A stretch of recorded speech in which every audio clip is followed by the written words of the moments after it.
বিসমিল্লাহির রহমানির রহিম। সুধী দর্শক শ্রোতা মণ্ডলী, আমি ডাক্তার এস.এম. আসাদুজ্জামান জুয়েল আপনাদের সবাইকে জানাচ্ছি সালাম ও শুভেচ্ছা। সুধীবৃন্দ, প্রতিদিনের ন্যায় আজকেও হাজির হয়েছি আপনাদের মাঝে আমাদের নিয়মিত অনুষ্ঠান, আপনাদের প্রিয় অনুষ্ঠান আজকের সংবাদপত্র দৈনিক সিলেটের ডাকের শিরোনাম নিয়ে। তো প্রথমেই আমরা লিড নিউজ হিসেবে দেখতে পাচ্ছি দৈনিক সিলেটের ডাকের আয়োজন, আগামী নির্বাচনকে এ যাবৎকালের সেরা ও ঐতিহাসিক করতে চাই বলেছেন প্রধান উপদেষ্টা। জানা গেছে, প্রধান উপদেষ্টা ডক্টর অধ্যাপক মোহাম্মদ ইউনূস বলেছেন, বাংলাদেশের আগামী নির্বাচনকে এ যাবৎকালের সেরা নির্বাচন করার পরিকল্পনা করছে সরকার, যাতে এটি গণতন্ত্রের একটি ঐতিহাসিক দৃষ্টান্ত হয়ে থাকে। সুধীবৃন্দ, অপর যে লিড নিউজটা এসেছে সেটা হচ্ছে সিলেট অঞ্চলের পরিবেশ বিপর্যয় ও সামাজিক অভিঘাত শীর্ষক আলোচনা সভা। পরিবেশ সংরক্ষণের জরুরি অবস্থা ঘোষণার সময় এসেছে বলেছেন উপদেষ্টা শারমিন মুর্শিদ। সমাজ কল্যাণ উপদেষ্টা শারমিন মুর্শিদ বলেছেন, পরিবেশের অবক্ষয় দেশব্যাপী এখন চরম বিপর্যয় ডেকে এনেছে। যেভাবে নদ নদী, বনাঞ্চল ও জীববৈচিত্র্য ধ্বংস হচ্ছে এবং ক্ষতিগ্রস্ত হচ্ছে মানুষের হার বৃদ্ধি পাচ্ছে, তাতে নির্ঘাত পরিবেশ সংরক্ষণের জরুরি অবস্থা ঘোষণার সময় এসেছে। যে দেশের তরুণ সমাজ দীর্ঘ অন্যায়ের বিরুদ্ধে যারা দেশকে ঐক্যবদ্ধ করেছে, সেই তরুণদের পরিবেশ ও মানবাধিকার সুরক্ষায় ঐক্যবদ্ধ করে আরেকটি যুদ্ধে ঝাঁপিয়ে পড়তে হবে, এটি বলেছেন উপদেষ্টা শারমিন মুর্শিদ। এছাড়া রয়েছে আমাদের প্রিয় ব্যক্তিত্ব জনাব দানবীর ডক্টর রাগিব আলীর সাথে টাওয়ার হ্যামলেটসের স্পিকার ব্যারিস্টার সাইফুদ্দিন খালেদের সৌজন্য সাক্ষাৎটি অত্যন্ত গুরুত্ব সহকারে দৈনিক সিলেটের ডাকের প্রথম পৃষ্ঠায় প্রকাশ পেয়েছে। এখানে বলা হয়েছে, দেশের বরেণ্য শিল্পপতি, শিক্ষা ও সমাজসেবামূলক অসংখ্য প্রতিষ্ঠানের প্রতিষ্ঠাতা দানবীর ডক্টর রাগিব আলীর সাথে সৌজন্য সাক্ষাৎ করেছেন যুক্তরাজ্যের টাওয়ার হ্যামলেটস বাড়ার speaker councillor barrister Saifuddin Khaled. পরিবেশনা রয়েছে, দেশ গঠনে সকলকে কাজ করতে হবে। শিশু ও মহিলা বিষয়ক উপদেষ্টা শারমিন এস মুর্শিদ বলেছেন, জুলাই আগস্ট বিপ্লবে ছাত্রদের আত্মত্যাগের বিনিময়ে আমরা দ্বিতীয় স্বাধীনতা পেয়েছি। আমাদের এই অর্জন ধরে রাখতে হলে প্রত্যেক নাগরিককে দেশপ্রেমিক হয়ে দেশের জন্য কাজ করতে হবে। এবার খেলাধুলার খবর নিয়ে দৈনিক সিলেটের ডাক প্রকাশ করেছে। এবার খুলনাকে হারিয়ে লড়াইয়ে ফিরল সিলেট। রেকর্ড রান করে রেকর্ড জয় ঢাকার। বিপিএলে ঢাকা পর্বের 2 ম্যাচেই হেরেছিল সিলেট স্ট্রাইকার্স। এরপর সিলেটে গিয়েও হারে শুরু। সেখান থেকে ঘরের মাঠে ঘুরেছে দলটির পারফরম্যান্সের চাকা। জাকির হাসানের ব্যাটে পরপর 2 ম্যাচে জয় পেয়েছে সিলেট। রোববার খুলনা টাইগার্সকে 8 রানে হারিয়ে 5 ম্যাচে দ্বিতীয় জয় তুলে নিয়েছে তারা। এ সংক্রান্ত খবরটি প্রকাশ পেয়েছে দৈনিক সিলেটের ডাকে। সুধীমণ্ডলী, ভারতীয় চোরাই মোটরসাইকেল সহ জৈন্তাপুরে 2 ব্যক্তি আটক, এ সংক্রান্ত একটি খবর প্রকাশ পেয়েছে।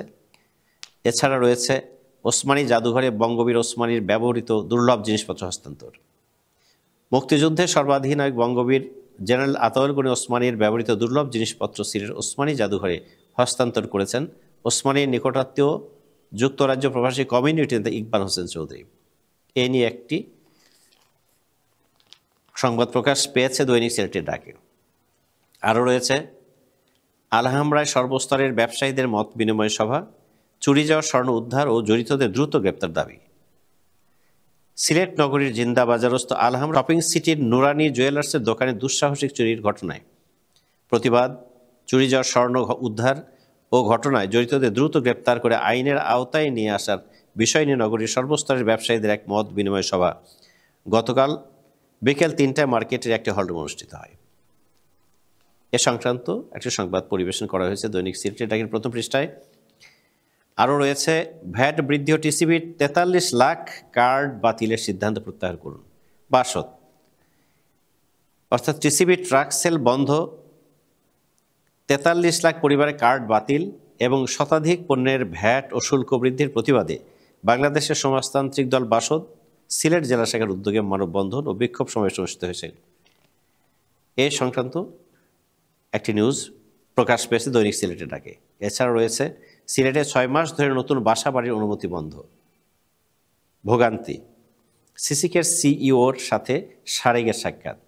সিলেট সিটি কর্পোরেশন সিসিক এলাকায় গত 6 মাস ধরে নতুন বাসাবাড়ি নির্মাণের অনুমতি প্রদান বন্ধ রয়েছে। এ অবস্থায় মানুষের ভোগান্তি চরম আকার ধারণ করেছে। উদ্ভূত পরিস্থিতিতে Sylhet apartment and real estate group সারেক নেতৃবৃন্দ সিসিকের প্রধান নির্বাহী কর্মকর্তা অর্থাৎ সিইও ও প্রধান প্রকৌশলীর সাথে দেখা করে এ বিষয়ে তাদের হস্তক্ষেপ কামনা করেছেন। শুধু দর্শক শ্রোতা, এরপরে রয়েছে প্রধান শিরোনামগুলো। জালালাবাদ রাগিব রাবে মেডিকেল কলেজ ও হাসপাতাল পরিদর্শনে স্বাস্থ্য খাত সংস্কার কমিশনের টিম।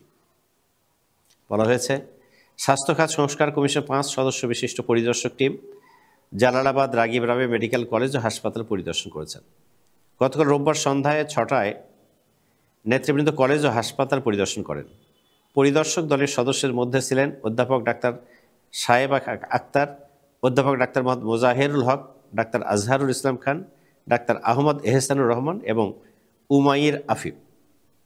পরিদর্শক টিম জালালাবাদ রাগিব রাবে মেডিকেল কলেজ ও হাসপাতালে পৌঁছালে কলেজ অধ্যক্ষ অধ্যাপক ডাক্তার মোহাম্মদ আবেদ হোসেন, উপাধ্যক্ষ অধ্যাপক ডাক্তার এ.কে.এম. দাউদ এবং হাসপাতাল পরিচালক অধ্যাপক ডাক্তার তারেক আজাদ তাদেরকে স্বাগত জানান। এই নিউজটিও দৈনিক সিলেটের ডাকের শেষ পৃষ্ঠায় প্রকাশিত হয়েছে।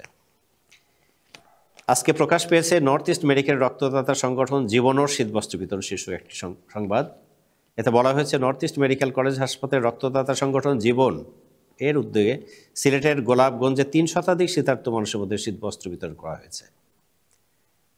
আরও দৈনিক সিলেটে প্রকাশিত সংবাদগুলোর মধ্যে রয়েছে সবাই সবার জন্য দোয়া করি, বলেছেন জনাব তারেক রহমান। লন্ডনের দ্য ক্লিনিক হাসপাতালে চিকিৎসাধীন BNP chairperson Begum Khaleda GK দেখতে খাবার নিয়ে প্রতিদিনের মতো রোববারও হাসপাতালে যান ছেলে তারেক রহমান ও পুত্রবধূ ডাক্তার জুবাইদুর রহমান। এ সংক্রান্ত সংবাদটিও দৈনিক সিলেটের ডাকে শেষ পৃষ্ঠায় উপরের দিকে প্রকাশ পেয়েছে। সুধীবৃন্দ, এছাড়া রয়েছে বিএনপির 31 দফা মানুষকে নতুন করে স্বপ্ন দেখাচ্ছে, বলেছেন খন্দকার মুক্তাদির। বিএনপির চেয়ারপারসন উপদেষ্টা খন্দকার আব্দুল মুক্তাদির বলেছেন তারেক রহমান 31 দফা প্রদান করে নতুন রাজনীতির দ্বার উন্মোচন করেছেন। আওয়ামী লীগ দেশকে ধ্বংসের দ্বারপ্রান্তে নিয়ে গিয়েছিল, বিএনপির 31 দফা গণতন্ত্র ফিরিয়ে এনে দেশকে ধ্বংসের হাত থেকে রক্ষার উদ্যোগ নেবে। এটি ছিল আজকের দৈনিক সিলেটের ডাকের শেষ পৃষ্ঠায় প্রধান একটি শিরোনাম। এছাড়া আরও রয়েছে গত 17 বছর দেশের মানুষকে বঞ্চিত করেছে আওয়ামী লীগ। সিলেট জেলা বিএনপির সভাপতি আব্দুল কাইয়ুম চৌধুরী বলেছেন, তিনি বলেছেন বিএনপি জনগণের দল, জনগণের ভাগ্য পরিবর্তনের জন্য কাজ করছে, নিজেদের জন্য নয়। সারা দেশের সাধারণ মানুষের পাশে দাঁড়িয়ে সাধারণ মানুষকে সাথে নিয়ে বিভিন্ন সামাজিক, মানবিক ও রাজনৈতিক কার্যক্রম পরিচালনা করে যাচ্ছে। এটিও প্রকাশ পেয়েছে দৈনিক সিলেটের ডাকের 4র্থ পৃষ্ঠায়। সুধীবৃন্দ, আরও রয়েছে 71 টিভির সিনিয়র রিপোর্টার হিসেবে নিয়োগ পেলেন মুহিত দিদার। জানা গেছে দেশের জনপ্রিয় স্যাটেলাইট টেলিভিশন 71 টিভির সিনিয়র রিপোর্টার হিসেবে নিয়োগ পেয়েছেন রোটারিয়ান আব্দুল বহিদ দিদার। আরও রয়েছে জগন্নাথপুরে কাজের বুয়া সেজে স্বর্ণসহ 30 লাখ টাকার চুরি। জানা গেছে জগন্নাথপুরে কাজের বুয়া পরিচয়ে বাড়িতে ঢুকে গৃহকর্তা ও গৃহিণীকে ঘুমের ওষুধ সেবন করিয়ে স্বর্ণালঙ্কার, মুঠোফোন, কাপড় চোপড়, মূল্যবান জিনিসপত্র সহ 30 লাখ টাকার মালামাল চুরি করে নিয়ে গেছে এক মহিলা। এটিও দৈনিক সিলেটের ডাকের শেষ পৃষ্ঠায় প্রকাশ পেয়েছে। তবে এই ছিল আজকের দৈনিক সিলেটের ডাকের প্রধান শিরোনাম। সুধীবৃন্দ, এটি আরও জানতে হলে যোগাযোগ করুন www.sileterdak.com.bd। সুধীবৃন্দ, এই ছিল আমাদের আজকের সার্বিক আলোচনা অনুষ্ঠান দৈনিক সিলেটের ডাকের প্রধান শিরোনাম নিয়ে।